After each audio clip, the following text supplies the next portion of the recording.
Field marshal Syed Asim Munir का दौरा अमरीका। Field marshal की वाशिंगटन में सीनियर स्कॉलर्स, तज्जियाकारों, पॉलिसी माहिरीन और बैनुल अक़वामी मीडिया नुमाइंदों से मुलाकात। ISPR के मुताबिक अहम इलाकाई और आलमी मसाइल समेत अहम उमूर पर तबादला ख्याल। फील्ड मार्शल सैयद आसिम मुनीर की अमरीकी थिंक टैंक्स और स्ट्रेटेजिक इदारों से भी बातचीत।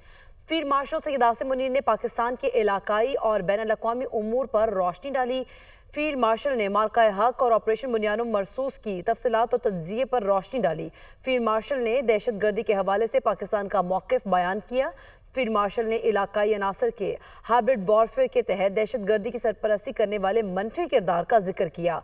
फील्ड मार्शल सैयद आसिम मुनीर ने कहा, पाकिस्तान आलमी दहशत गर्दी के खिलाफ जंग में सफ़े अव्वल पर रहा है। पाकिस्तान ने दहशत गर्दी के खिलाफ जंग में बेपनाह कुर्बानियाँ दी हैं। इंटरनेशनल ऑर्डर के हवाले से पाकिस्तान तामीरी किरदार अदा कर रहा है। पाकिस्तान इलाकाई कशीदगी को कम करने और ताउन पर मबनी सिक्योरिटी फ्रेमवर्क के फ़रोग में ज़िम्मेदाराना और फ़ाल किरदार अदा करता है। ISPR के मुताबिक फील्ड मार्शल ने पाक अमरीका के दरमियान इंसदाद दहशत गर्दी, इलाकाई सलामती और इक़्तिसादी तरक्की जैसे शोबों में ताउन पर जोर दिया है।